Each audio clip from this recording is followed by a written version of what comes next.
आप सभी का स्वागत है मेरे चैनल ट्यूशन टीचर में। मैं प्रीति अग्रवाल आज आपको सिखाने जा रही हूँ standard 6 lesson number 3 diversity in living things and their classifications. ठीक है, तो अगर आपके पास टेक्स्ट बुक है तो आप टेक्स्ट बुक ओपन कर लीजिए, है ना। नहीं तो आपको स्क्रीन पे दिख रहा होगा लेसन, मैं उसको रीड करती जाऊंगी और आपको एक्सप्लेन करती जाऊंगी। ठीक है, लेसन में शुरू करूं उससे पहले ना मैं देखो बेटा आपको थोड़ा इंपॉर्टेंस बता देती हूँ कि मैं लेसन क्यों रीड करती हूँ, कि लेसन रीड करना बहुत जरूरी है। आगे आने वाली हायर स्टैंडर्ड में क्या होगा, अभी तो आपको नोट्स मिल जाते हैं, बाद में क्या होगा ना, टिक मार्क्स मिलेंगे, पेज नंबर ये पहला पैरा सेकंड पैरा, उसके नीचे जाओ, फोटो के ऊपर देखो। तब बच्चे जब डायरेक्ट नोट से लिखते रहते हैं ना, जब टेक्स्ट बुक खोलते ही नहीं है ना, रीडिंग तो करते ही नहीं है जो बच्चे, समझो, तो उनके लिए ना वो टिक मार्क भी हार्ड होता है। वो टिक मार्क भी है ना उनको दूसरे से मांगने पड़ते हैं। तो ये सब चीजें है ना, मैंने आपको बोला ना कि आप मेरे चैनल पे आए हो, आपको मैं टॉपर बनाऊंगी। जैसे मेरे बच्चे दोनों टॉपर है ना, ऐसे मैं आपको बनाऊंगी। तो जो चीज मैं उनको सिखाती हूँ ना, वही चीज मैं आपको सिखाई हूँ कि रीडिंग आप जरूर करो। कभी कभी क्या होता है मालूम है कि आपने आंसर ना करेक्ट लिखा होता है, तो वो आंसर है ना टीचर रॉन्ग दे देती है एग्जाम में। अगर आप में से कोई चेक करता होगा पेपर, क्योंकि मैं तो मोस्टली हमेशा चेक करके आती हूँ और उसमें ऐसा होता ही है। ठीक है, मैंने बच्चों को भी सिखाया कि पहले तुम चेक करो, मैंने तो देख लिया, तुम खुद चेक करो। तो उनको मैं इतना बारीकी से सिखाती हूँ कि अपने पेपर पहले खुद चेक करो। आउट ऑफ मार्क मिले तो नो प्रॉब्लम, अगर 1 मार्क भी गए या आधा मार्क भी गए, सबसे पहले देखो कि किधर गए और उसका आंसर क्या था। तो उनको क्यों याद रहता है, क्योंकि वो है ना टेक्स्ट बुक पढ़ते हैं। तो जब भी मैं टेक्स्ट बुक पढ़ाती हूँ ना, तो मैं बीच बीच में उनसे ना पूछती रहती हूँ, वो वर्ड किधर लिखा था, ये लाइन किधर लिखी थी। ठीक है, तो ये चीज ना इसका बोलते ना टेस्ट भी मैं आपके लूंगी। पहले मैं आपको एक्सप्लेन कर रही हूँ, फिर मैं ऐसे वीडियोस बनाऊंगी जिसमें मैं आपके टेस्ट लूंगी, आपके रिवीजन लूंगी। तो आप उसमें कमेंट कर करके है ना बताते जाएंगे, यस टीचर कि मुझे ये लाइन मिली। देखो हम एक दूसरे से बेटा जब कनेक्ट होंगे ना, तो बहुत सारी चीजें हम अच्छे से कर पाएंगे। लेकिन सबसे पहले इंपॉर्टेंट क्या होता है कि आपको लेसन समझ में आना चाहिए। आपको लेसन समझ में आ गया ना, तो आपको याद रहेगा कि हाँ टीचर ने वो पढ़ा था ना, वो उस पैरा में है। तो कभी कहीं पे भी आप अटकते हो ना, पेपर चेक कर रहे हो, टीचर के सामने हो, तो टीचर बोलेगी बताओ किधर लिखा था। तो अब पेज नंबर भी आपको याद रहना चाहिए कि हाँ इस पेज पे था, मैंने देखा था, वो मैंने रीड किया था, तो आपको बराबर याद रहेगा। बेटा माइंड है ना सबके पास है, सबका माइंड एक्टिव है। ठीक है, लेकिन क्या किधर एक्टिव करना है वो हमको देखना है। इसलिए मैं रीडिंग करती हूँ, क्यों, ताकि अगर आपको कोई वर्ड नहीं पढ़ना होगा ना, तो आप वीडियो को बोलते ना बैकवर्ड करके फॉरवर्ड करके उस वर्ड को समझ सकते हैं।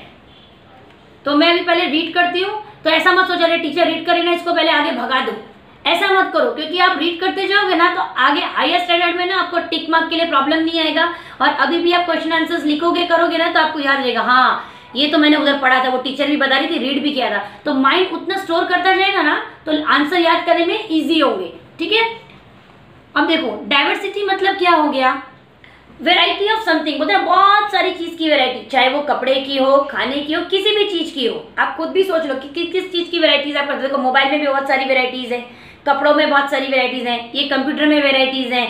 ठीक है, अब बुक भी देखोगे ना, तो बुक में भी बहुत सारी वेराइटीज हैं, अलग अलग तरीके की बुक है। अब इन्होंने किस में दिया है, इन living things and there classification. अब हमको जो वेराइटीज पढ़नी है वो किसके बारे में पढ़नी है, लिविंग थिंग। लिविंग थिंग्स मतलब जो चीज ग्रो होती है, सांस लेती है, हम खुद भी लिविंग थिंग्स है। और उनके क्लासिफिकेशन, क्लासिफिकेशन मतलब उनको एक डिवाइड किया गया है। जैसे मानो बच्चे बच्चे बच्चे में आते हैं, ठीक है, लड़के लड़के लड़के में आते हैं, लड़की लड़की लड़की, औरतें औरतें औरतें, आदमी आदमी, ठीक है, उसको बोलते हैं क्लासिफिकेशन, है ना, वैसा हो गया। तो इसी का लेसन को पहले आपको अगर कोई पूछे ना, तो पहले आपको ये याद रहना चाहिए कि diversity in living things and there classification, the wide variety of something. अगर आपको डाइवर्सिटी पूछे ना, तो ये सेंटेंस ही याद रखो, the wide variety of something. अब समथिंग में किसका पूछना है, इसमें लिविंग थिंग का। ठीक है, इस लेसन को ना थोड़ा अच्छे से समझना पढ़ना, क्योंकि ये मेरे हिसाब से वीडियो लेंथी होगा। क्यों, क्योंकि ये है ना आने वाली जो आपके लेसन्स होंगे ना या स्टैंडर्ड्स होंगी ना, उसमें ये आपको बहुत काम आएगा। तो ये आपका एक तरीके से बेसिक है,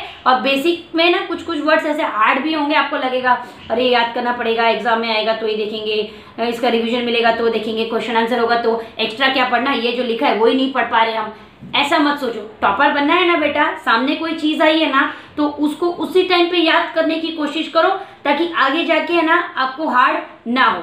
ठीक है, The geographical can you recall in which sphere of the earth do living things exist? The geographical conditions at different places on the earth are very different. We find that living things exist in all these diverse conditions. When we live in certain place, we adjust to the conditions there. Various types of living things have survived because of their ability to adjust themselves to the conditions in their surroundings.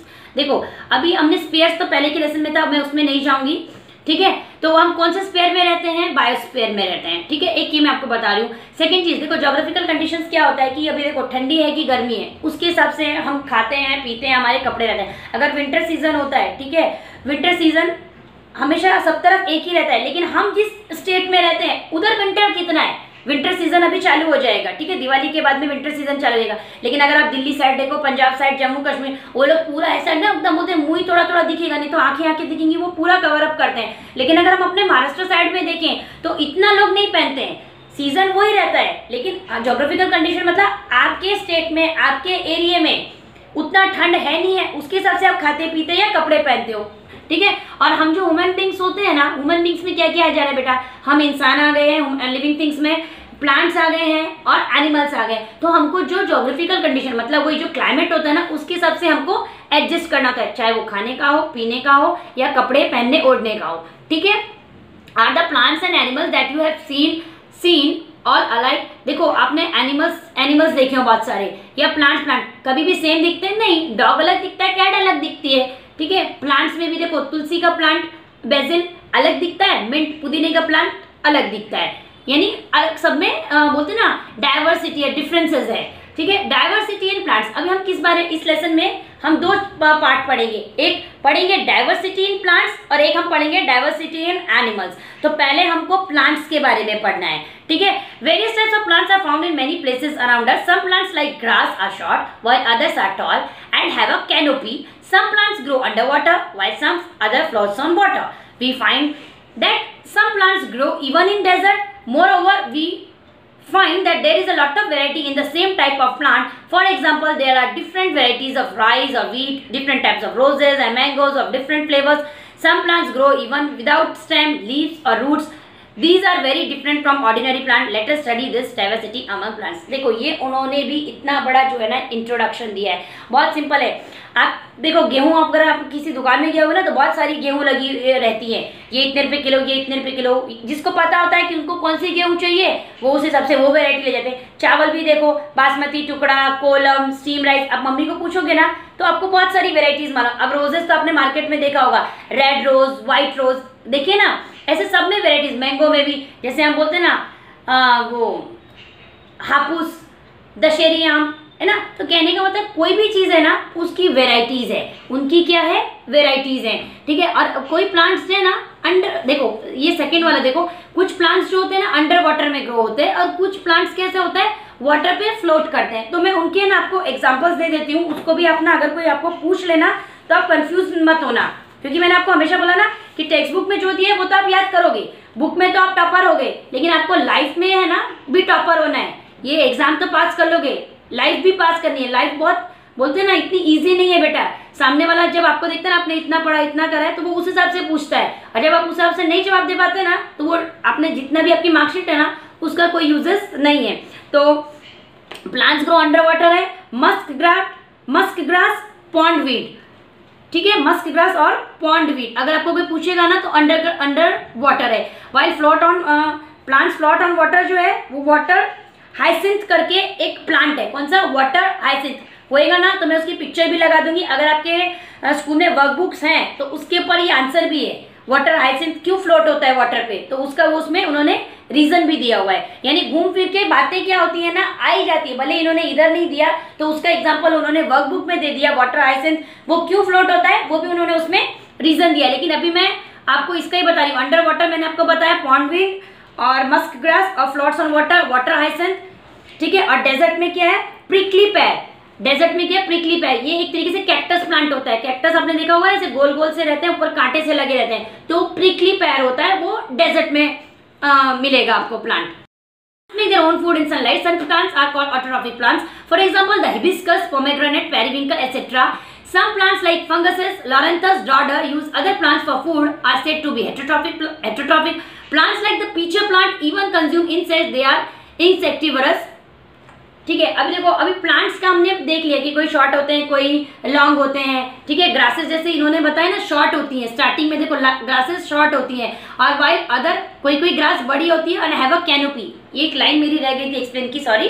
Canopy मतलब आपने देखा होगा ना, कहीं ऐसी जगह अगर कहीं घूमने गए होगे, या ज्यादातर तो अभी व्हाट्सएप पे स्टेटस वगैरह पे लोग लगाते हैं कि एक रोड होता है, झाड़ से झाड़ मिल जाता है ना, ऐसा लगता है कि ऐसे कवर कर दिया है, गेट टाइप का बना दिया है, और उसके अंदर से लोग पास हो रहे हैं। तो वो जो झाड़ से झाड़ ऊपर का जो ग्रीनी पोर्शन होता है ना, उसको बोलते हैं कैनोपी। क्या बोलते हैं?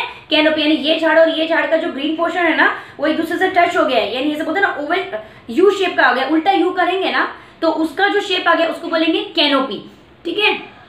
अब अभी इन्होंने क्या बोला है, प्लांट्स 3 टाइप्स के हैं, autotrophic plants, heterotrophic plants and insectivorous plants. पहले नाम याद करो, autotrophic plants, heterotrophic plants, insectivorous plants. और उन्होंने देखो इसको बोल्ड भी किया है, ठीक है। बोल्ड मतलब एक्स्ट्रा हाईलाइट करने के लिए दिया था कि अगर आपको आंसर ढूंढना हो, लिखना हो, याद करना हो तो आप यहाँ देख सकते हो। अब ऑटोट्रॉपिक प्लांट्स क्या होता है? वेरी सिंपल, जो कि अपना खाना खुद बनाते हैं। Plants make their own food in the presence of sunlight. ये तो हम कब से सीखते आ रहे हैं। प्लांट्स जो खाना बनाते हैं कब बनाते हैं? जब सनलाइट रहती है, सन रहता है, ठीक है। अगर प्लांट्स को सन नहीं मिलेगा, है ना, तो प्लांट्स क्या हो जाते हैं? मुरझा जाते हैं, ठीक है, खराब हो जाते हैं। एंड उसमें से उन्होंने एग्जांपल दिए हैं, हिबिस्कस, पोमेग्रेनेट एंड पेरिविंकल, ठीक है। ये एग्जांपल्स उन्होंने ऑटोट्रॉपिक के दिए हैं। और plants like funguses, loranthus, dodder use other plants for food are said to be heterotrophic. अब देखो, हेटेरोट्रॉपिक प्लांट्स क्या हो गया? जो दूसरे प्लांट को अपना फूड समझ के यूज करेंगे, खाएंगे, उसको बोलेंगे हेटेरोट्रॉपिक प्लांट्स। ऑटोट्रॉपिक क्या था? जो खुद खाना बना रहे in the presence of sunlight.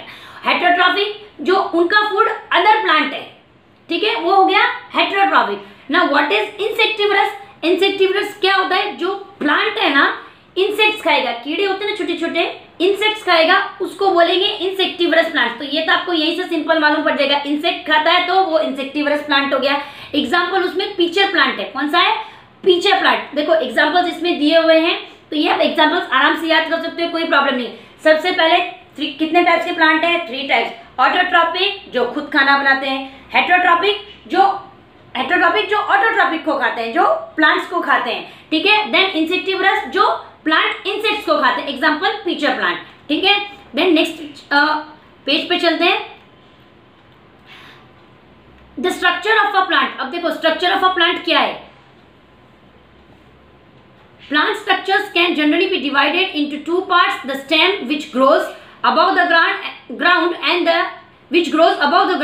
the root, which grows below the ground surface. The root, the stem, the leaves are the main parts of the plant. From time to time, plants bear flowers. For reproduction, flowers are transferred into fruits. Fruits have seeds. Seeds give rise to new plants. देखो ये तो हम बहुत छोटे से सीखते हैं ना, एक फ्लावर बनाते हैं, फिर एक डंडा बनाते हैं, फिर उसमें स्टेम लिखते हैं, फिर हम लीव्स लिखते हैं, ऐसे नीचे नीचे लाइन खींच देते हैं, वो रूट्स होता है। तो सिंपल है।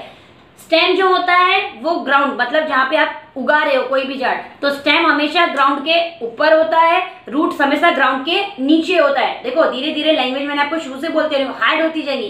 कोई बोले कि आप एक प्लांट ड्रॉ करो, लेबल करो, लेबल मतलब नाम, तो आप कर दोगे फटाफट। लेकिन वही चीज अगर आपको कोई ऐसे पूछ ले कि स्टेम किधर है? Above the ground. रूट्स किधर है? अंडर द ग्राउंड, ठीक है। ये हो गया। अब इन्होंने देखो पार्ट्स ऑफ द प्लांट क्या है आपको मालूम है, ये देखो ये रहा रूट्स, ये रहा स्टेम, ये रहे फ्रूट्स, ये रहे लीव्स, ये सब आप बता दोगे, उसमें कोई प्रॉब्लम नहीं है। लेकिन इन्होंने देखो एक चीज बताया, फ्रूट्स को क्या होता है, किसी किसी फ्रूट में ना सीड्स होते हैं, और उसकी वजह से क्या होता है, वो सीड वापस हम लोग इसमें डालते हैं मट्टी में, उधर से एक न्यू प्लांट उग जाता है। और एक और यहाँ पे है, from time to time plant bears flowers for reproduction. Reproduction मतलब एक वापस से रिप्रोड्यूस होता है, यानी एक नया फ्लावर और आता है। फ्लावर होगा तो फिर से उसका रिप्रोडक्शन होता है, किसका? प्लांट का। अब पहले हम फ्लावर के बारे में पढ़ते हैं। The flower, this is the most attractive part of a plant.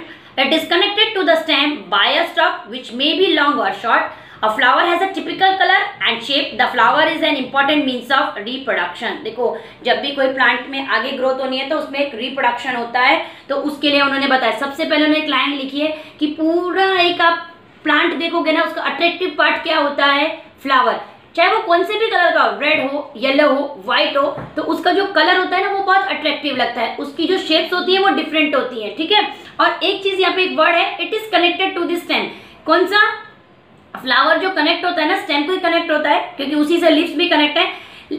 लेकिन यहाँ पे स्टॉक वर्ड दिया, देखो it is connected to the stem by a stalk which may be long और शॉर्ट। फॉर एग्जाम्पल देखो बेटा, अभी मेरे पास तो फ्लावर एट प्रेजेंट नहीं है और मेरे घर में जो फ्लावर्स लगा हुआ है वो पेरीविंकल है, मैं जल्दी से है ना प्लांट तोड़ना नहीं चाहती हूँ, इसलिए नहीं कि हम सुनते आए पढ़ते आए, वो भी बात है, लेकिन मेरा मानना है जब जरूरत ना हो ना तो कोई भी चीजों को बेकार में यूज नहीं करना चाहिए, क्योंकि आज की तारीख में हमारे पास गूगल है, इतनी सारी पिक्चर्स हैं, उधर से ही समझने की कोशिश करनी चाहिए।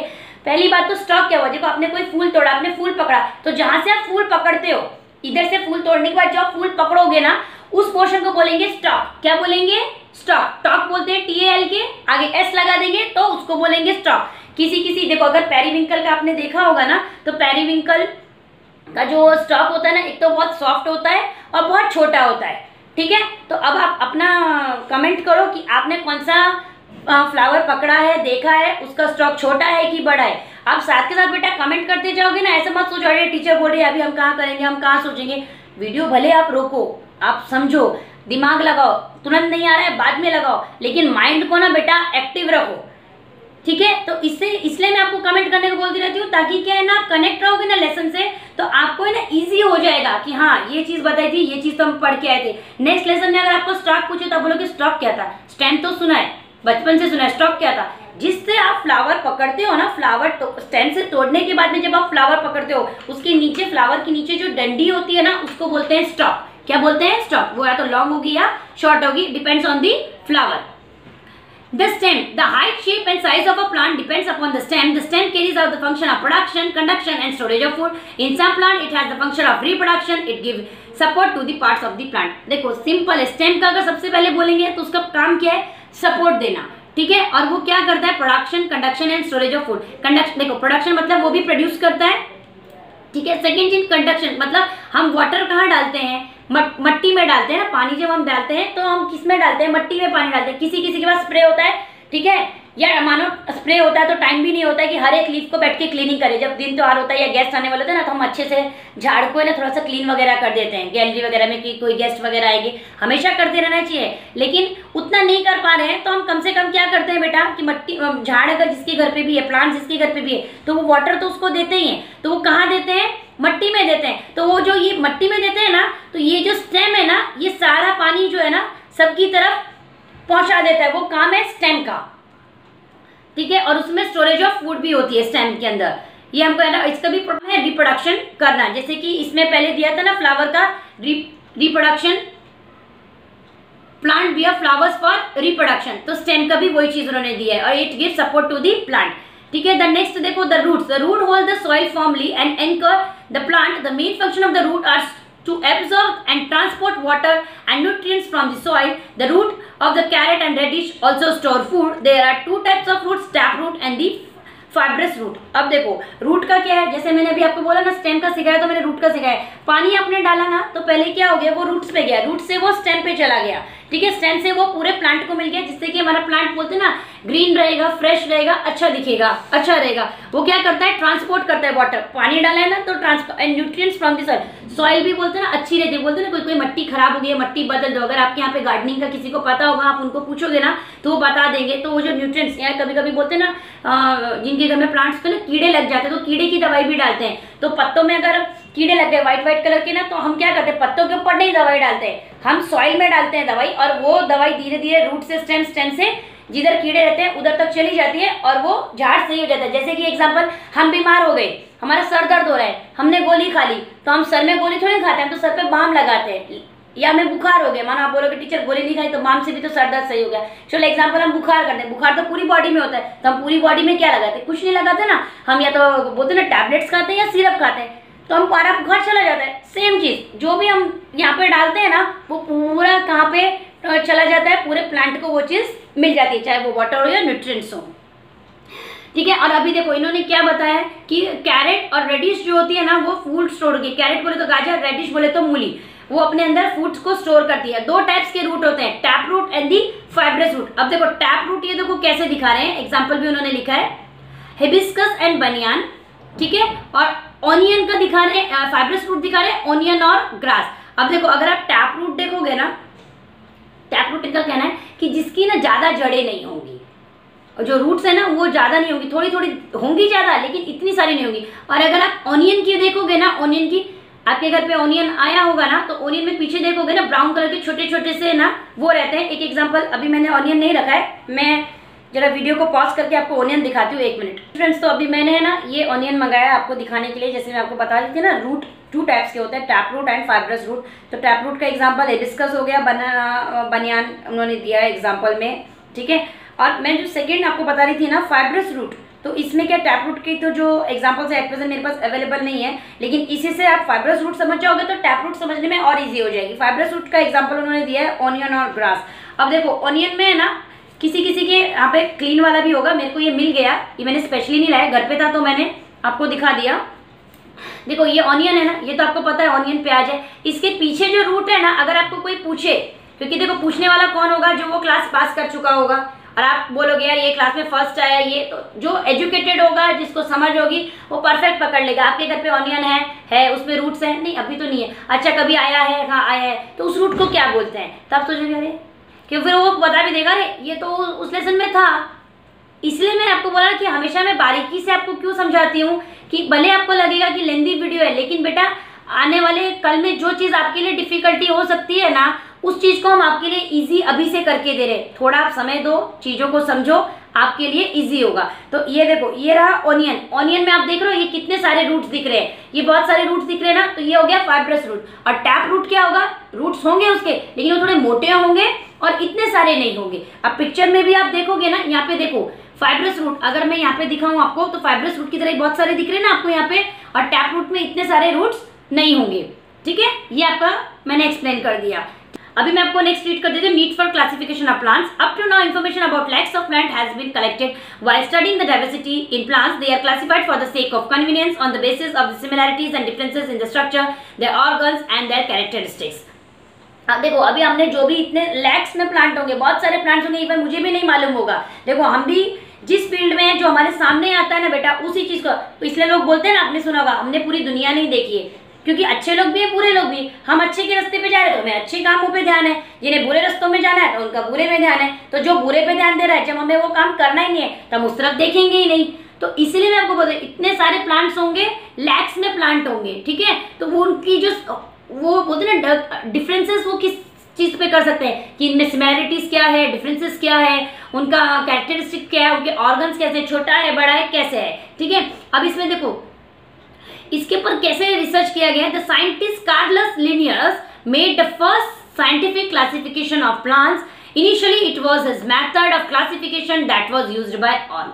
अब इतने सारे प्लांट्स था, तो शुरू में जिन्होंने भी ये चीज को डेवलप किया कि हाँ कैसे मालूम पड़े कि ये प्लांट किस में आएगा, ये प्लांट किस में आएगा, तो वो साइंटिस्ट के नाम के कार्लस लिनियस, ये नाम आपको याद रखना है, ठीक है। ये कौन थे, साइंटिस्ट थे, ठीक है। ये ऑब्जर्वेशन एंड डिस्कस है, मैं भी वीडियो ज्यादा बड़ा नहीं हो, इसमें कुछ नहीं, आप इसे देख सकते हो, रीड करो। आपके आजू बाजू में जो भी झाड़ वगैरह है उसके बारे में उन्होंने, उसका कलर कैसा है, उसकी स्टेम छोटी है बड़ी है, हाइट है, branches, leaf, flower, nature of the fruit और उसका यूजेस है, एक एक्स्ट्रा इन्फॉर्मेशन के लिए दिया है। आप उसको देखो, समझ में जितना आता है उतना लिखो, ठीक है। क्लासिफिकेशन ऑफ प्लांट्स में अभी आपको एक्सप्लेन करती हूँ। We can easily notice the differences in the shape and height of the plants in our surrounding. It is easy to classify the plants on the basis of this information. For example, आप घर से बाहर निकले ना, या आपके घर में ही देखो, कोई झाड़ कैसा है, कोई प्लांट कैसा है, छोटा है, कोई प्लांट कैसा है, बड़ा है, वो बहुत सिंपल चीज है, इसमें कुछ एक्सप्लेन करने लायक ही नहीं है। अगर इस पिक्चर में भी देखो, ये छोटा है, ये छोटा है, ये बड़ा है, ये उससे बड़ा है, ये थोड़ा मोटा दिख रहा है, ये थोड़ा पतला दिख रहा है,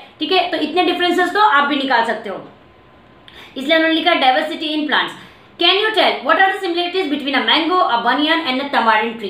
पहले आप ये सिमिलरिटीज कब निकाल पाओगे, जब पहले आप लेसन समझोगे। पहले आप लेसन समझो, आपको आ जाता है आंसर तो आप कमेंट करो, नहीं तो जैसे मेरे सारे एक्सप्लेनेशन के लेसन हो जाएंगे ना, तो ये जितने भी आपके क्वेश्चन आंसर टेक्सचुअल है, टेक्स्ट के बीच में है, ठीक है, आपका रिविजन है, टेस्ट है, वो सब मैं वीडियोस बेटा आपके लिए बनाऊंगी। पहले आप लेसन को समझो। Trees. Some plants grow tall. Their stem or trunk is hard and strong. They have branches at some height above the ground. They bear flowers and fruits for many years. Such plants are called trees. Trees are tall, big and perennial. That is they live for many years. अब देखो, कोई tree कैसा होता है ना, बहुत बड़ा रहता है, ठीक है, और कोई ट्री देखो बड़ा होता है ना, सुंदर भी बहुत दिखता है, और कोई ट्री आप देखोगे ना बहुत सालों से पुराना, अगर आपने कभी देखा होगा ना, तो उसकी स्टेम दिखने में ही खतरनाक दिखती है, ठीक है, बहुत डेंजर टाइप की दिखती है, अरे अरे कैसी दिख रही है एकदम, बोलते हैं ना अच्छी नहीं दिख रही है। कोई कोई कैसा होता है ट्री है ना बहुत बड़ा रहता है, एकदम नीट एंड क्लियर, यानी सब ट्रीज का डिफरेंस अलग है, ठीक है। और जो ट्रीज है ना बहुत सालों तक रहते हैं, है ना, बहुत सालों तक, उसको बोलते हैं पेरेनियल्स। क्या बोलते हैं? पेरेनियल्स। अब देखो इसको भी इन्होंने बोल्ड किया हुआ है, यानी आपको ये आएगा ही आएगा, इसको आपको याद रखना है। पेरेनियल्स, जो ट्रीज बहुत ज्यादा सालों तक रहते हैं उसको बोलते हैं पेरेनियल्स, ठीक है।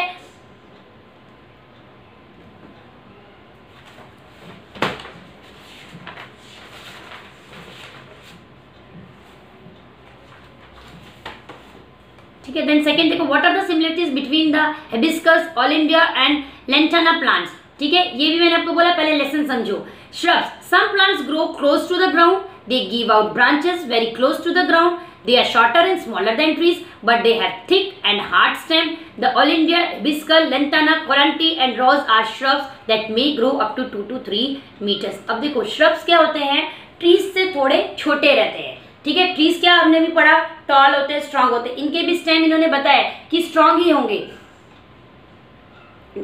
Hard and thick and hard stem होंगे, किसके? श्रब्स के। एग्जांपल भी उन्होंने कोरंटी, लंटाना, ओलिंडर, हिबिस्कस, रोज उन्होंने दिया, ये हो गया श्रब्स। लेकिन ये कितना ग्रो करेंगे?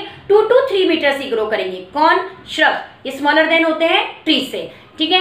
Then what are the similarity between the fenugreek and periwinkle plants? Herbs. अब देखो हर्ब्स किसको बोलते हैं? Herbs grow 1 to 5 meters tall. Then the stem of herbs are green and quite flexible as compared to those of trees and bushes. Herbs may live for few months or up to 2 years. देखो herbs जो होते हैं ना वो shrub से भी छोटे होते हैं, वो सिर्फ 1 to 1.5 मीटर्स ही ऊंचे होते हैं, और उनकी जो स्टेम होती है ना वो क्या होती है? ग्रीन कलर में दिखाया उन्होंने, क्या रहती है? ग्रीन। जैसे कि एग्जाम्पल मैं श्रब हर्ब्स बताऊं ना आपको, कि जैसे तुलसी का पौधा सबके घर पे रहता है ना, तो वो हर्ब्स के उसमें आएगा। पुदीना, ठीक है, ये हम खाने वगैरह में भी यूज करते हैं। तो इसकी जो लाइफ है ना इस हर्ब्स की, वो ज्यादा से ज्यादा कुछ महीनों तक रहती है, या कोई बहुत अच्छे से रहेगा तो ज्यादा से ज्यादा 2 साल तक ही हर्ब्स बोलते हैं ना जिंदा रह सकता है वो प्लांट, उसके बाद में आपका न्यू प्लांट आएगा, ठीक है।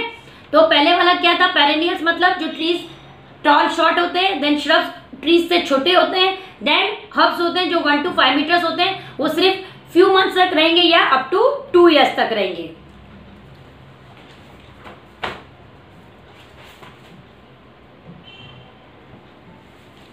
ठीक है, सॉरी मैं एक फर्स्ट वाले पेज पे जब मैं द फ्लावर द स्टेम सिखा रही थी फ्रूट ना, मैं वो ऑनियन के चक्कर में ना आपको लीफ का नहीं एक्सप्लेन किया, सॉरी। तो देखो लीफ का क्या, the leaf is flat, it plays an important role in the production of food. Leaves are mainly of 2 types, simple leaves and compound leaves. देखो जैसे हमें अपने टैप रूट और फाइब्रस रूट पढ़ा था ना, तो ऐसे ही है, एक सिंपल लीफ होता है और एक कंपाउंड लीफ होता है। तो उन्होंने एग्जांपल दिया हिबिस्कस और एक एग्जांपल दिया रोज। देखो मैं इसको भी क्लियर करती हूँ कि सिंपल लीफ और कंपाउंड लीफ क्या होता है। देखो आपने अभी देखो दिवाली आएगी ना, तो हम तोरण लगाते हैं आम के पत्तों की, आपने देखा होगा ना। तो जो लीफ एक ही सिंगल आता है, ठीक है, उसके उस जगह से ना स्टेम में से दूसरा लीफ नहीं बनेगा। देखो ये इन्होंने एक पत्ता सिंपल दिया हुआ है ना, तो ये सिंपल लीफ हो गया। और जैसे कड़ी पत्ता आपके घर में आता है ना, तो कड़ी पत्ता में कैसा है, एक लीफ इधर भी है, एक लीफ इधर भी है, एक लीफ इधर भी है, एक लीफ इधर भी है। तो जो ऐसे डिजाइन में होंगे, लीफ से लीफ कनेक्टेड होंगे, है ना, एक ही स्टेम पे, वो बन जाएंगे कंपाउंड लीफ। और सिंपल लीफ क्या होंगे? जो सिंगल होंगे। जैसे मैंने आपको बताया ना मैंगो ट्री का भी, देखो दिवाली आएगी ना तो हम लगाते हैं, या भी दशहरा आएगा तब भी हम लगाते हैं ना आम के पत्ते का, तो उसमें कैसा आता है? वो सिंपल लीफ रहता है। आम का पत्ता एक के साथ में आम का पत्ता दूसरा नहीं दिखेगा, एक तोड़ेंगे लगाएंगे, फिर दूसरा तोड़ेंगे, दूसरे से वो लोग तोरण बनाते हैं। अकॉर्डिंग, ये मैंने आपको पढ़ाई दिया, फिर से एक बार रीड कर दिया। According to the size and height of the stem, plants can be classified into 3 types, trees, shrubs and herbs, ठीक है। Have you seen vines like the pumpkin, the railroad creeper, कवाली, वाटरमेलन और the grape vine, how do they grow? ठीक है, मैं vines read करती हूँ। Some vine need vertical support for growing while some other spread on the ground. Climbers like the money plant have aerial roots. Have you seen the cucumber tendrils that look like a spring? Of what use could they be? Touch the stem of any vines, what do you feel? The stem of a creeper is very flexible, soft and green. It grows rapidly with the help of a support. देखो अब ये wines क्या बोल रहे हैं, उनको grow होने के लिए ना वर्टिकल सपोर्ट चाहिए, और कुछ वाइन्स जो है ना ग्राउंड पे भी स्प्रेड हो जाती हैं, ठीक है। अब क्लाइंबर्स कैसे दिखा रहे हैं कि जैसे इन्होंने मनी प्लांट का एग्जांपल दिया, आपने देखा होगा ना मनी प्लांट कैसे होता है, ऐसे सीधा सीधा ग्रो हो रहा है। जैसे भी उसको ग्रो करना चाहोगे ना आप, जैसे भी उसकी रोप लगाओगे या उसको जैसा सपोर्ट दोगे वो वैसे होगा। तो उसके रूट्स को उन्होंने बोला है एरियल रूट्स। क्या बोला है उसको? Aerial roots. ठीक है, अभी the stem of a creeper is very flexible. अब देखो इधर क्रीपर में ये क्या दिखा रहे हैं कि इसमें क्या दिखा रहे हैं कि उसकी जो क्रीपर है वेरी फ्लेक्सिबल होती है और सॉफ्ट और ग्रीन होती है, किसके? क्रीपर की। और वो जब भी ग्रो करेगी with the help of a support. अगर इन सब चीजों को अगर सपोर्ट नहीं मिलेगा ना, ये जो ये राउंड राउंड राउंड मिल रहा है, देखो इन्होंने भी यहाँ पे ना वुडन का ये दिखाया है, यहाँ पे भी वुडन का दिखाया है। अगर इन्हें सपोर्ट नहीं मिलेगा तो ये ग्रो नहीं हो पाएंगे। ठीक है, इसका भी मैं आपको एक एग्जांपल देती हूँ। देखो वाइन्स में अगर एग्जांपल पढ़ो ना तो देखो यहाँ पे इन्होंने ना ग्रेप्स भी दिखाया है। ठीक है, तो वाइन्स में एग्जांपल क्या आ गया? ग्रेप्स। इसको कैसा चाहिए?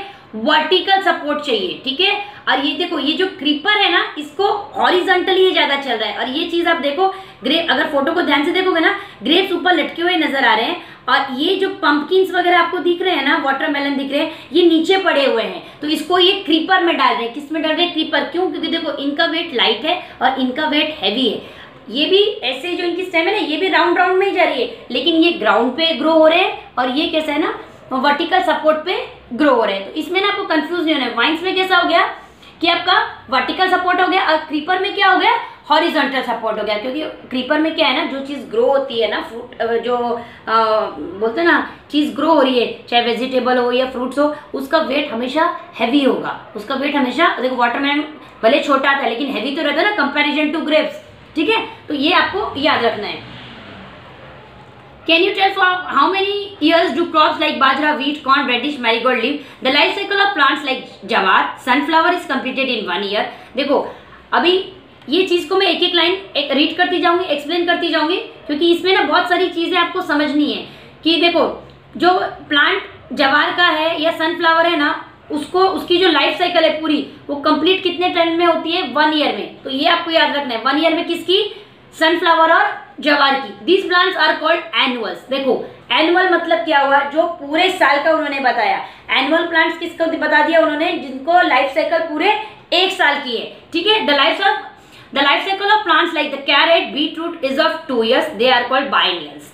देखो जिनकी लाइफ 2 साल की है उनको बोलेंगे बाइनियल्स। जिनकी पूरे साल की है, 12 months 1 year की है, उसको हम बोलेंगे एनुअल। एनुअल एग्जाम बोलते हैं ना हम लोग, पूरा साल का एनुअल सबको याद रहेगा। एनुअल जिनकी 2 साल की है वो biennials. Shrubs like the hibiscus and oleander and trees like mango and gulmohar live for several years and bear flower and fruits, they are called perennials. देखो जो बहुत सालों तक जीते हैं, इन्होंने एक वर्ड यहाँ पे किया सेवरल ईयर्स, उसका कोई लिमिट नहीं है। जो इन्होंने एग्जांपल्स यहाँ पे दिए ना, ऑलेंडर ट्रीज, मैंगो ट्री, गुलमोहर, इनका कोई एक लिमिट नहीं है कि अभी ये इतने सालों तक ही जिएंगे, उनका कोई नंबर उन्होंने मेंशन नहीं किया है। तो उसको हम बोलेंगे पेरेनियल्स। क्या बोलेंगे? पेरेनियल्स। यानी आपको 3 टाइप्स को याद रखना है, एनुअल, बाइनियल्स, पेरेनियल्स। ठीक है, अब स्पेलिंग में मिस्टेक नहीं करना, 2-3 बार लिख लेना बेटा। लिख के याद हो, लिख के याद करो। ठीक है, रीड करके याद होती है, रीड करके लिखो। जरूरी नहीं 5 बार लिखोगे ना, हाँ तभी याद होगी। दिमाग अगर सही से देखोगे, यही कोशिश करो कि ज्यादा से ज्यादा मैं 2 बार लिखूं और मेरा गलत नहीं होना चाहिए। क्योंकि मैं कभी भी अपने बच्चों को है ना, स्कूल से आते थे, नर्सरी जूनियर में टीचर देती थी, पेज में पूरा लिखो, होमवर्क था स्कूल का, बोलते ना एक पैटर्न था, पढ़ाया। लेकिन मैंने कभी भी उनको बुक पढ़ने के लिए ना नहीं दी कि नहीं नहीं ये चीज हार्ड आ रही है ना, लिखते जाएंगे तो आएगा, टेबल है लिखो, 5 टाइम लिखो, 7 टाइम लिखो, हार्ड स्पेलिंग है लिखो, कुछ नहीं। मैं उनको उनके पर छोड़ती हूँ, पढ़ो, याद हो गई, एक ही बार में ओके हो गया, छोड़ दो। वो जरूरी नहीं है बेटा। अगर आप लोग भी वैसे ही करो, आप लोगों को भी अच्छा है, कोई पेरेंट्स भी नहीं चाहेगा कि आप इतना बार लिखो करो। और अगर पेरेंट्स ये चीज देख रहे हो और अपने बच्चों को वैसा सिखाना चाह रहे हो, तो मैं आप लोगों को भी ये बोलती हूँ कि ये जो आप बोलते हो ना, टीचर होमवर्क दो, टीचर ये मस्ती कर, उसका थोड़ा टाइम ना माइंड को ना खुला रहने दो। क्योंकि वो जो स्कूल से सीख के आया या ट्यूशन से सीख रहा है या मैं सिखा, बच्चे के दिमाग में ना रिवाइंड होता है। आप उसको नया नया नया नया देते जाओगे, नहीं 5 टाइम्स, 2 नया, जिससे कि वो कुछ सीखे। एक ही चीज की स्पेलिंग दिखाने के लिए आप 5-5, 7-7 बार प्रैक्टिस करवा रहे हो, उसका कोई यूज नहीं। आगे चीजें हार्ड होंगी, हार्ड इतनी सारी स्पेलिंग होगी तो आधा टाइम तो उसको लिखने में टाइम वेस्ट हो जाएगा। उसको इस तरीके से ट्रेंड करिए कि बेटा कोशिश करो फटाफट से उसको पार्ट पार्ट कर दो, ताकि उसको खुद को भी लगे हाँ मुझे इतना नहीं लिखना पड़ेगा। अब तक जो पैटर्न आप करते हो ना, उस पैटर्न को भूलो बेटा और थोड़ा आगे बढ़ो। मेरी कोशिश तो ये है कि टाइम को सेव करो, उतने टाइम में ना दूसरी चीज याद करो। ठीक है, According to the period of their life cycle, plants are classified as annuals, biennials and perennials. अब ये देखो, ये जो एनुअल प्लांट, बाइनियल्स, पेरेनियल्स को जो बोला गया है वो किसके ऊपर किया है, जो लाइन उन्होंने स्पेशली लिखी लाइफ साइकिल के हिसाब से। किसके हिसाब से? Life cycle. पहले हमने क्या पढ़ा? ट्रीज, शर्ब्स, हर्ब्स, क्योंकि उनके हाइट के हिसाब से वो कितना है वो पढ़ा था। अब ये उनकी पूरी जो लाइफ साइकिल होती है ना, कौन सा प्लांट कितने साल तक रहता है, तो ये उसके हिसाब से एनुअल्स, बाइनियल्स एंड पेरेनियल्स। ठीक है, ये भी देखो उन्होंने बोल्ड करके लिखा है। जब भी बोल्ड करके लिखा रहता है ना, कभी भी आप बुक खोलते हो ना, देखो अभी एक लेसन है, आगे और 3-3, 4-4 लेसन एग्जाम में आते हैं, सेमेस्टर में तो ज्यादा आएंगे, यूनिट टेस्ट का ये फर्स्ट सेमेस्टर का भी आएगा। तो जब भी आप लेसन खोलो ना, आपने याद अच्छे से कर लिया, तो जो बोल्ड वाले होते हैं ना, उसके ऊपर से 2-3 लाइन से ऊपर से पहले पढ़ना शुरू कर दो, है ना, तो आपको थोड़ा सा और अच्छे से रिवाइज हो जाएगा। Can you tell to which part of plants are butterflies and insects attracted? Plants that bear flowers are called flowering plants, while the plants that never bear flower are called non-flowering plants. Non-flowering plants may not have organ like roots, stem and leaves. देखो अभी plants में भी है ना, वो दो type के plants बोले, flowering plants and non flowering plants. कोई कोई प्लांट में क्या होगा, फ्लावर होगा, और कोई कोई प्लांट में फ्लावर नहीं होगा। ये एकदम सिंपल है। और जिसमें फ्लावर नहीं होगा तो उसमें हो सकता है कि रूट्स भी ना हो, स्टेम्स भी ना हो, may not have organs like root, stems and leaves. ठीक है, यूज योर ब्रेन पावर, इसे आप पढ़ो। ठीक है, ये मैं आपको थोड़ा सा बताती हूँ। The world's largest flower is found in Indonesia. अब देखो, जो वर्ल्ड का लार्जेस्ट फ्लावर है ना, ये थोड़ा सा एक जीके टाइप का क्वेश्चन, जैसे कि मैं हमेशा ना बोलती हूँ ना, एक्स्ट्रा पढ़ाती रहती हूँ। देखो बुक में भी कहीं ना कहीं से डू यू नो आया ना, वो बार बार उतना बारीकी से नहीं जा सकते, नहीं तो लाइक ऑलरेडी इतना लेसन लेंदी है, और इतना बारीकी में जाएंगे तो लेसन कितना लेंदी हो जाएगा। सॉरी,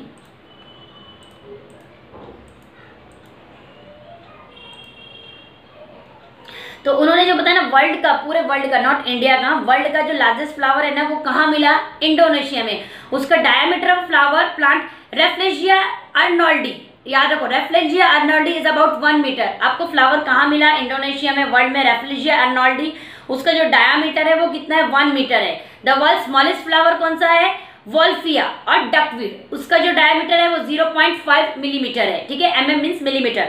तो आपको ये लार्जेस्ट फ्लावर रेफ्लेजिया अर्नोल्डी इंडोनेशिया में मिला, एंड द स्मॉलेस्ट फ्लावर वो कहाँ मिला वो नहीं लिखा है, ये उसका नाम लिखा है वोल्फिया और डकवीड। अगर आपको ये नाम याद हो गया, गूगल पे सर्च मारो कि वर्ल्ड स्मॉलेस्ट फ्लावर कहाँ मिला। अगर आपको आंसर मिल जाता है तो आप उसे कमेंट पे लिखो बेटा। तो इससे मुझे भी ये रहेगा कि मैं जो आपको समझाई जा रही हूँ ना, आप उसमें इंटरेस्ट ले रहे हैं, और आप उसमें इंटरेस्ट ले रहे हैं ना, तब उसको सर्च भी कर रहे हैं। जब आप सर्च करोगे तो आपको नाम भी याद रहेगा, स्पेलिंग भी याद रहेगी। आपको कोई पूछेगा तो आप बोलते ना, ऐसे कोई भी एक्सक्यूज नहीं देंगे, या तो एक्सप्रेशन से चुप होने का, ठीक है, या मालूम नहीं, ऐसा कुछ भी नहीं करेंगे। ठीक है, अब आगे मैं बढ़ती हूँ। We see different plants growing in different places around us. Plants can be classified according to their habitat or the place where they grow. Land, water, marshy areas, deserts or even a big trees are the various habitat of plants. अब देखो plants कहाँ कहाँ रहते हैं? जमीन पे, पानी में, marshy areas. Marshy areas मतलब क्या हो गया? ना ज्यादा गीला है ना ज्यादा सूखा है, चिपचिपा टाइप का होता है ना, उसको marshy land. Desert and even a big trees at the various habitat of plants. ये उनका बोलते हैं ना, उनकी सराउंडिंग है जहाँ पे वो सर्वाइव कर सकते हैं, रह सकते हैं। ठीक है, और डेजर्ट में मैंने आपको देखो पहले बताया था, एक प्रिकली पेयर। डेजर्ट में कौन सा जाएगा? Prickly pair. तो देखो मैंने बोला कैक्टस टाइप का रहता है, तो ये रहा देखो कैक्टस। ठीक है, हैबिटेट ऑफ प्लांट्स। देखो मैं भी बोल दिया, use your brain power. Why does the water hyacinth float on water? अगर आपको वर्कबुक होगा ना, तो मैंने आपको बोला था उसमें नोट आंसर होंगे। कहीं कहीं पे स्कूलों में क्या सिर्फ टेक्सुअल ही क्वेश्चन होते हैं, तो टेक्सुअल क्वेश्चन होगा तो ये आएगा, नहीं तो आपको नहीं आएगा। वर्कबुक में होगा या टीचर एक्स्ट्रास देगी तब आपको मिल जाएगा। और ये लैंड पे भी प्लांट ग्रो रहा है, ये फोटो उन्होंने दे दिए। अब तक हमने प्लांट्स का मैंने आपको एक्सप्लेन किया, यानी इतनी देर में जो मैंने आपको एक्सप्लेन किया वो किसका किया? Diversity in plants. तो मुझे नहीं लगता कि इसमें, ऐसा नहीं बोलूंगी हार्ड नहीं था, लेकिन आपको याद करोगे तो इजीली याद आ जाएगा। ऑटोट्रॉफिक, हेटरोट्रॉफिक, ठीक है, एंड इंसेक्टिवरस प्लांट्स। ये फर्स्ट पेज को मैं एक बार फटाफट से घुमा देती हूँ, क्योंकि मेरा मन है बेटा पढ़ा तो दिया, जब तक एक बार फटाफट से नहीं जाए ना तो मेरा मन नहीं मानता कि हाँ मैंने अच्छे से पढ़ाया या आपको समझ में आया। ठीक है, तो पहले हमने पढ़ा autotrophic plants, heterotrophic plants, insectivorous plants. इनके सारे हमने पार्ट्स ऑफ द प्लांट्स बोलते हैं ना, वो पढ़ा। तो मैंने आपको इसमें फ्रूट्स था, फ्रूट्स भी रह गया क्या? Sorry. Fruits have different shape, fruit contain one और more seeds, the pods of beans and peas are actually fruits. अब देखो इसमें इन्होंने एक चीज बोला कि फ्रूट्स के अंदर क्या कंटेंट रहता है? सीड्स रहते हैं। और पॉट्स ऑफ बीन्स अगर आपको क्या, आप अगर हिंदी अच्छी बोली जाती होगी ना, तो मराठी में क्या बोलते हैं तो मुझे नहीं मालूम, हम लोग फली बोलते हैं। बीन्स लाते हैं ना, बीन्स बीन्स के अंदर ना बीज होते हैं, वो भी हम खाते हैं, ऊपर का भी खाते हैं। और मटर होती है एक एग्जांपल, तो मटर को हम छीलते हैं तो अंदर जो रहता है वो सीड हो गया, और जो ऊपर वो ग्रीन पोर्शन होता है ना उसको पॉड्स बोलते हैं। तो कभी भी है ना कंफ्यूज मत होना, अगर आपको कोई मटर के दाने मटर दिखाए तो आप बोलोगे कि ये पीज है, ग्रीन पीज है, जो हम हमेशा सीखते हैं वेजिटेबल नेम्स में। अगर कोई निकाल के बोले तो भी आप बोलोगे पीज है, तब वो पूछेंगे ये जो छिलका रह गया इसको क्या बोलते हैं। ठीक है, ये तो पेंसिल है, बोलो टीचर पेंसिल दिखा रहे, हम पेंसिल बोल रहे हैं। ठीक है बेटा, मैं लेसन के हिसाब से बोलूँ, लेसन के हिसाब से सुनो। तो जब उन्होंने मटर निकाल दिया, मटर ग्रीन मटर है, ग्रीन पीस है, उसको आप क्या बोलेंगे, ग्रीन पीस। मैंने मटर का दाना निकाल दिया, आपको दिखाया, तो आप क्या बोलेंगे, वही ग्रीन पीस, अंदर से भी वो ग्रीन कलर का है पीस। ठीक है, उसकी जो छिलका है ना, उसको अगर कोई आपको दिखाए मटर साइड कि इसको क्या बोलेंगे, तब उसको ग्रीन पीस का क्या बोलेंगे, छिलका बोलेंगे, रैपर बोलेंगे, नहीं, उसको बोलेंगे पॉट्स। क्या बोलेंगे, पॉट्स। ठीक है, इसलिए pots of beans and pots of peace उन्होंने दिया है। तो मैं पहले लीफ और फ्रूट भूल गई थी, तो वो मैंने आपको एक्सप्लेन कर दिया। क्या होता है बेटा, लेसन लेंथी रहता है ना, तो हमें भी होता है कि वीडियो ना थोड़ा ज्यादा भी बड़ा ना बने, और ऐसा भी रहता है मेरे दिमाग में हमेशा ऐसा रहता है कि कोई पॉइंट मिसिंग ना रहे, कि कोई अपना इतना इंपॉर्टेंट टाइम दे रहा है और इतने में बोले कि ऐसे तो टीचर बड़ी बड़ी बातें कर रही थी और ये चीज तो टीचर ने एक्सप्लेन नहीं की। और इनकेस बेटा या पेरेंट्स या व्यूअर्स, अगर मेरा इनकेस कोई मैं एक्सप्लेन करना भूल जाती हूँ ना, तो प्लीज़ कमेंट करें, मैं उतने से पोर्शन का ना वीडियो जरूर बना दूंगी। क्योंकि देखो मेरा मानना है, अगर आप सामने वाले में गलती निकाल रहे हो तो इसका मतलब ये नहीं है कि आप उसको नीचा दिखा रहे हो, मैं ऐसा कभी नहीं मानती हूँ। मेरा मानना ये है कि सामने वाले ने मुझे इतना समय दिया, इसलिए उसने मुझे वीडियो को अच्छे से देखा और वो मेरे अच्छे के लिए बोल रहा है कि मैडम आपने ये चीज़ नहीं पढ़ाई है, तो मैं उस चीज को बोलते ना एक रिस्पेक्ट मानती हूँ। आप कभी ऐसा मत सोचिएगा, क्योंकि कुछ लोगों को होता भी है तो वो सोचते नहीं रे हमें पंगे में नहीं पड़ना है, हम क्यों लिखें। नहीं, आप लिखेंगे, मैं कोई बुरा नहीं मानूंगी, क्योंकि मैं जानती हूँ, क्योंकि हम पढ़ाई का लेसन बना रहे हैं, तो मैं भी कुछ गलत नहीं सिखा रही हूँ, क्योंकि लेंथी लेसन है, बच्चों को वर्ड्स याद कराना है। और मैं इस तरीके से भी पढ़ा रही हूँ कि अगर बच्चे को इतनी देर तक मोबाइल, बच्चा बोलते ना, कोई पेरेंट्स देना नहीं चाहते हैं कि कभी ऐसा ना हो बच्चा देखते देखते में कहीं उधर ना कोई दूसरे बोलते ना टैब पे ना चला जाए। तो पेरेंट्स के हिसाब से अगर पेरेंट्स में मेरे वीडियो को देखें ना और समझेंगे ना, तो वो भी अपने बच्चे को आराम से पढ़ा पाएंगे। मैं दोनों लैंग्वेज यूज रखती हूँ, बच्चों को भी आप अच्छे से पढ़ा सकते हैं और बच्चे अगर खुद देख रहे हैं ना तो बच्चे भी अच्छे से पढ़ सकते हैं। ठीक है, ये मैंने आपको रूट्स का बताया था, 2 टाइप्स ऑफ रूट्स थे, tap root and fibrous root. Onion देखो अभी भी पढ़ा हुआ है यहाँ पे फाइब्रस रूट का। अगर आपको पूछ ले, आप भी अपने घर पे अपने पापा मम्मी या कोई ब्रदर सिस्टर क्लास में भी पूछो कि बताओ आपके घर में, क्वेश्चन आप भी पूछो, आपको लेसन समझ में आ गया ना कि बताओ फाइब्रस रूट का कौन सी चीज हमारे घर पे रहती है, तो देखो आपको लेसन समझ में आया है, या आपके जो अदर कहीं और ट्यूशन जाते हैं या कहीं और से पढ़ते हैं उनके पास आंसर है नहीं है, तो उसमें भी आप जज कर लोगे ना। जो मैं आपको बोल रही हूँ टॉपर बनाऊंगी, तो देखो कितने जन आपको आंसर दे पाते हैं या नहीं दे पाते। जिन्होंने एग्जाम्पल रट के रखा है वो एक अलग बात हो गई, वो इंस्टेंट में आपके घर में ऐसी क्या चीजें घुमा के पूछो, तब देखो वो जवाब देते हैं या नहीं देते हैं। ठीक है, और ये देखो लीफ का मैंने सिंपल लीफ और कंपाउंड लीफ भी बताया था कि अलग अलग आ गया। जैसे कड़ी पत्ता में एग्जाम्पल इन्होंने रोज दिया है, डिस्कस, और मैंने यहाँ पे मैंगो ट्री का दिया था कि मैंगो ट्री का कैसा रहता है, एक एक सिंगल सिंगल रहता है, वो हो गया। और यहाँ पे डाइवर्सिटी आ गया, जो बहुत सालों तक रहते हैं, बड़े प्लांट्स हैं जो मैनी ईयर्स तक रहते हैं वो पेरेनियल्स हो गए, मैनियस में रहते पेरेनियल्स हो गए। और श्रब्स बता दिया, हर्ब्स बता दिया।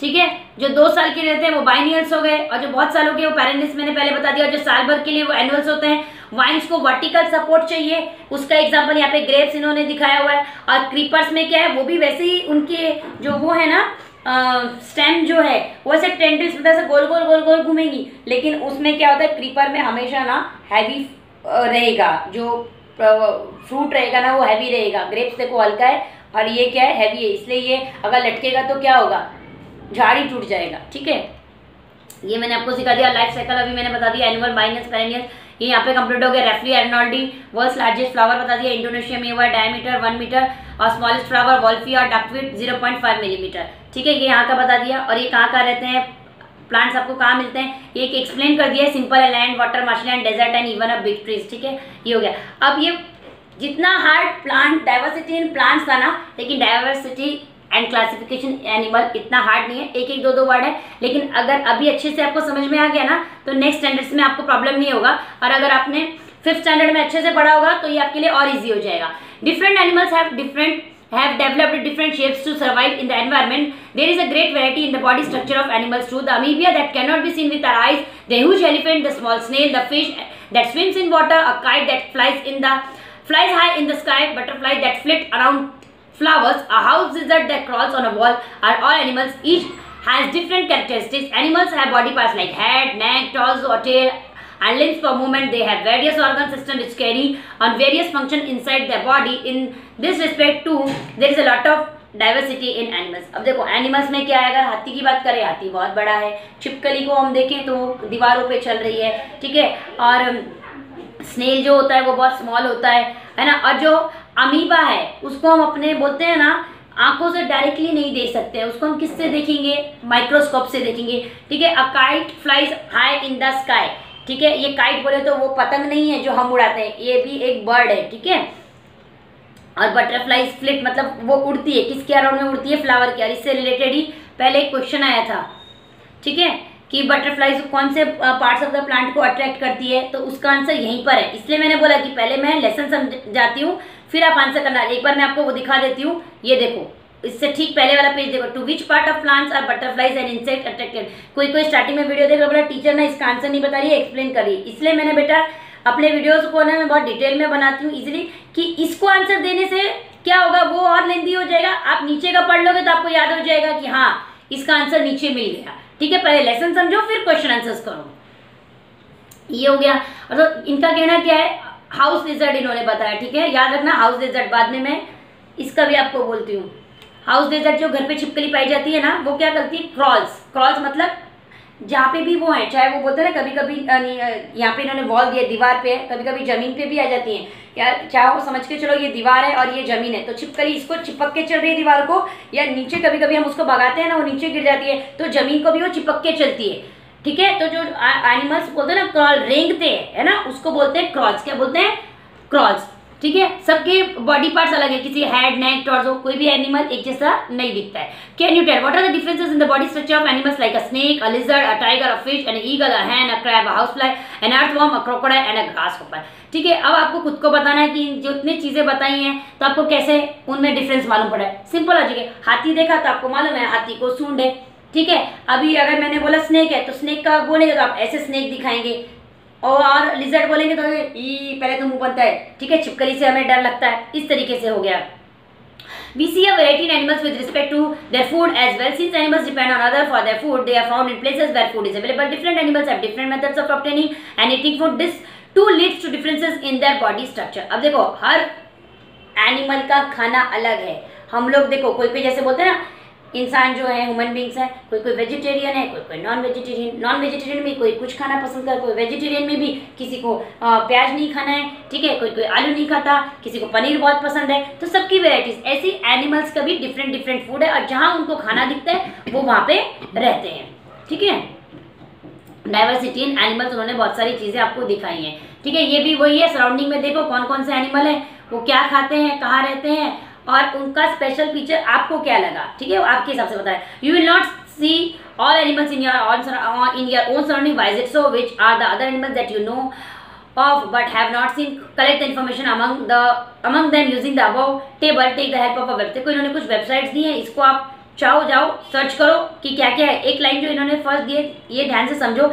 You will not see all animals in your own surrounding. देखो ये बात सही है कि जितने एनिमल्स हैं हमारे आजू बाजू नहीं दिखेंगे. शेर हमारे आजू बाजू रहेगा तो हम बाहर भी निकल पाएंगे क्या? नहीं.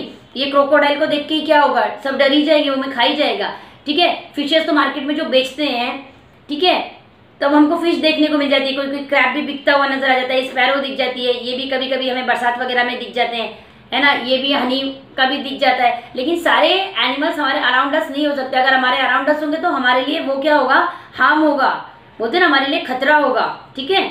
और जो भी डिटेल्स चाहिए इन्होंने देखो बेटा यहाँ पे वेबसाइट्स दी हुई हैं. उन वेबसाइट आप टेक्स्ट बुक में आराम से देखो, आपको जो कुछ सर्च करना है वहां जाके आप सर्च कर सकते हो, ठीक है. उन्होंने आपको एक्स्ट्रा इन्फॉर्मेशन के लिए दिया है. अब ये देखो ट्राई दिस करो. टेक अ ट्राई दिस मतलब पढ़ो, मैं अभी ट्राई नहीं करने को बोल रही हूँ. अब कर भी नहीं पाओगे क्योंकि माइक्रोस्कोप किसी के पास होगा भी नहीं, लेकिन समझो। Take a drop of water from a puddle and place it on a glass slide. Observe it under a microscope. What do you see? When a drop of water from puddle is seen under a microscope, innumerable microbes can be seen moving about in it. You will see the continuously moving amoeba. The paramecium is also unicellular animals like the amoeba, a horse, a bear, a tortoise are multicellular animals. अब देखो, what is the meaning of a puddle? puddle मतलब क्या? अभी देखो rainy season चल रहा है ना, ठीक है। फर्स्ट सेमेस्टर तक देखो कहीं ना कहीं बारिश रहती है, दिवाली तक थोड़ी थोड़ी बारिश रहती है, जगह जगह पे है ना खड्डे होते हैं रोड पे, तो उसमें पानी भर जाता है, ठीक है। तो उन्होंने क्या बोला है, उस पानी को आप थोड़ा उठाओ और ग्लास स्लाइड, एक ग्लास स्लाइड लो, उस पे उसको डालो और माइक्रोस्कोप से देखो, तो आपको उसके अंदर है ना बहुत सारे है ना इनन्यूमरेबल, मतलब बहुत सारे, उसको काउंट नहीं कर सकते, इनन्यूमरेबल माइक्रोब्स मतलब होते ना कीड़े, कीड़े नजर आएंगे, ठीक है। किस में आएंगे? जो पडल से आपने जो रोड पे जो खड्डा था ना, उसमें से जो पानी उठाया, उसका ड्रॉप आपने ग्लास स्लाइड पे रखा और माइक्रोस्कोप से देखा, तो उसमें आपको बहुत सारे कीड़े नजर आएंगे, ठीक है। ये वो बता रहे हैं। अब एक चीज देखो, what is the meaning of glass slide? ये एक तरीके से ऐसी शीट है जो माइक्रोस्कोप पे जब आप चेक करते हो ना, तो वो माइक्रोस्कोप के नीचे रखेंगे ना, उस पे जो आपने जो भी आपको एक्सपेरिमेंट करना है वो ग्लास स्लाइड पे रखा जाता है। इसलिए देखो, अभी हमारे पास किसी के पास माइक्रोस्कोप नहीं है, स्कूलों में रहेगा, अब भगवान ने चाहिए, आप लोगों ने सपोर्ट दिया ना बेटा, तो मैं चाहूंगी अगर मेरा चैनल अच्छे से चल गया ना, तो मैं ये सारी चीजें आने वाले वीडियोस में, आने वाले अपने फ्यूचर में इस तरीके से बनाऊंगी कि कुछ चीजें मैं सामने प्रैक्टिकल करूं, 2-3 कैमरा से उसको दिखाऊं कि हाँ ये चीज मैंने प्रैक्टिकल की है और आपको दिखा सकूं, ठीक है। अभी जो चीजें न्यू है मेरे लिए आपको एक्सप्लेन करना, तो वो मैं आपको टेक्चुअली सिखा रही हूँ, ठीक है। तो जो ग्लास स्लाइड है ना, वो माइक्रोस्कोप में यूज होती है। जब आप माइक्रोस्कोप में चेक करते हैं ना, तो उसमें जो पार्ट होता है ना जिसमें आप एक्सपेरिमेंट करें, उसको बोलते हैं ग्लास स्लाइड, ये याद रखना। पडल मैंने आपको बता दिया, जो गंदा पानी रहता है, ठीक है, ये हो गया। और आपने देखा है जब आप बरसात में जा रहे हो ना, आपके मम्मी पापा जो भी आपके साथ गार्जियन बड़े रहते हैं, वो बोलते हैं कि पानी में पैर मत डालो, तो आप लोगों को नहीं, अरे मट्टी का गंदा पानी होता क्या है, घर पे जाएंगे पानी से धो लेंगे, ठीक है, धो लेते हैं, साफ भी हो जाता है। कोई कभी कभी किसी की बोलते हैं स्किन सेंसिटिव नहीं है तो उसको इश्यूज भी नहीं आते हैं, लेकिन क्या होता है ना, अगर आप कभी देख लोगे ना, तब आप बोलते हैं ना बाहर निकलने का भी बहुत बार सोचोगे बेटा। ऐसे ही उन्होंने बोला कि आप you will see continuously moving amoeba. The paramecium is also unicellular animal like the amoeba. अब देखो, जब आप उसको चेक करोगे ना, तो उसके अंदर आपको क्या दिखेगा? अमीबा। ये क्या है? यूनिसेल्युलर एनिमल है। ऐसे ही पैरामोशियम भी यूनिसेल्युलर एनिमल है, किसकी तरह? अमीबा की तरह। तो अगर आपसे पूछे कि यूनिसेल्युलर एनिमल बोलो, तो आप बोलेंगे पैरामोशियम एंड दी अमीबा। और मल्टीसेल्युलर क्या है? A horse, a bear, a tortoise, जिनके अंदर बहुत सारे सेल है, उसको बोलते हैं मल्टीसेल्युलर। और यूनिसेल्युलर हमने पहले ही पढ़ा है, यूनिसेल्युलर एनिमल्स जिसमें सिंगल सेल होता है, ठीक है, अमीबा और पैरामोशियम, और मल्टीसेल्युलर जिसमें बहुत सारे सेल्स होते हैं, ठीक है। तो कंफ्यूज नहीं होना बेटा। What is the chain of bones in the centre of our back called? Animals with the vertebrate column and those without it form two groups known as the vertebrates and invertebrates respectively. Snakes, birds, fish and kangaroos are also human vertebrates.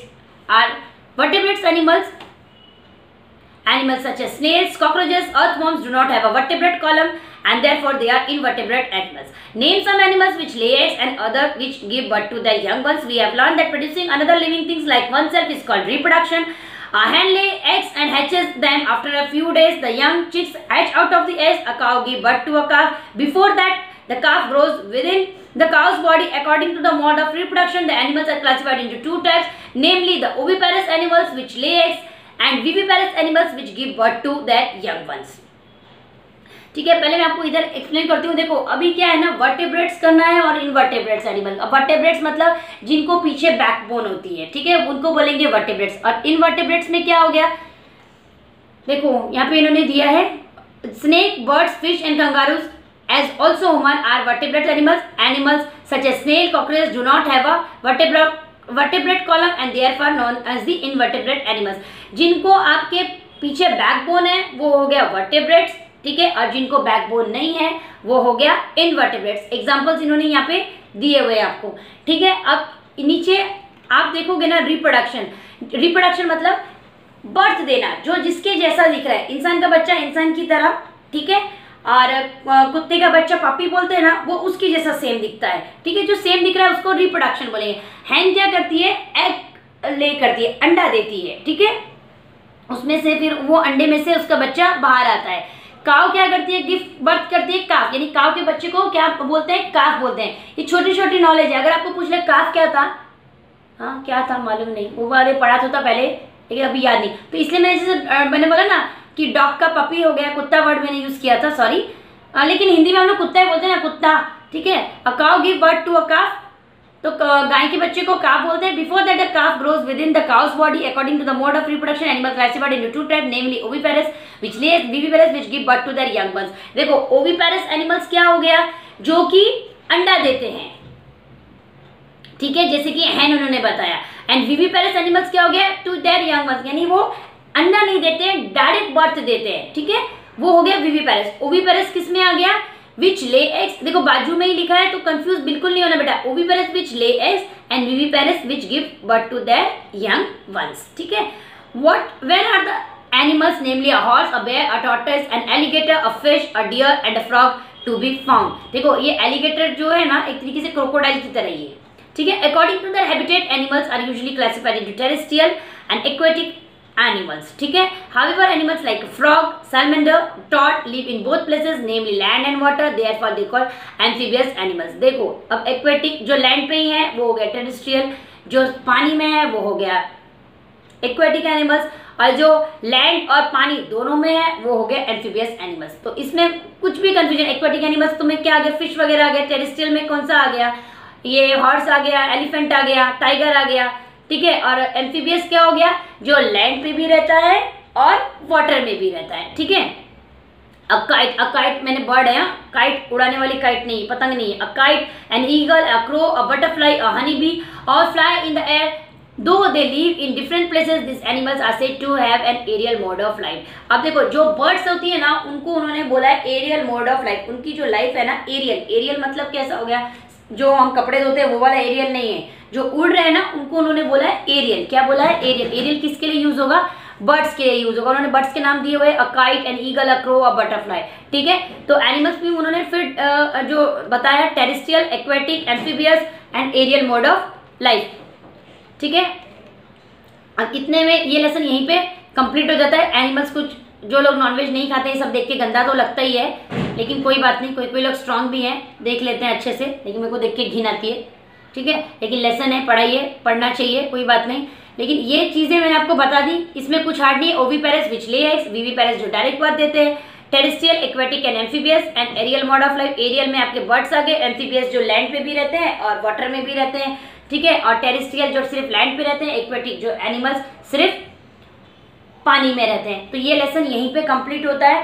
तो ये lesson काफी लेंदी है, इसको मैं यही बोलूंगी, आप इसको जब भी लेसन को पढ़ो ना तो उसको पार्ट में पढ़ना। कैसे पढ़ना, पार्ट में पढ़ना बेटा, क्योंकि देखो मैं पार्ट में इसलिए नहीं डाल रही लेक्चर 1 लेक्चर 2 करके कि कभी ऐसा ना हो कि कोई लेक्चर किसी को वीडियो में इनकेस नहीं मिल पाया, तो इसलिए ना मैं एक पूरा वीडियो लेंदी बना रही हूँ। बाकी आप लोग कमेंट करके बताओ कि लेंदी लेसन को मैं कैसे बनाऊं, लेक्चर 1 लेक्चर 2 ऐसे करके बनाऊं या पूरा लेक्चर एक साथ बनाऊं, फिर वो आपके ऊपर डिपेंड है। आपको जितना देखना है उतना देख लो, सेव टू वॉच लेटर करो या जो भी आप जिस तरीके से आपके लिए इजी हो उस तरीके से करो। लेकिन पढ़ने के हिसाब से जो मैं टिप बता रही हूँ ना, पहले सिर्फ डाइवर्सिटी इन प्लांट्स याद करना, ठीक है, उसके बाद डाइवर्सिटी इन एनिमल्स करना, सिर्फ इधर भागे उधर भागे मत करना, स्टेप बाय स्टेप करना। और जो हार्ड लग रहा है उसको टिक करके रखना कि नहीं ये मुझे हार्ड लग रहा है, फिर जो इजीली याद हो रहा है वो याद करो, फिर जिस पर टिक किया था एक बार उसको ध्यान से देख लेना, आपको याद हो जाएगा।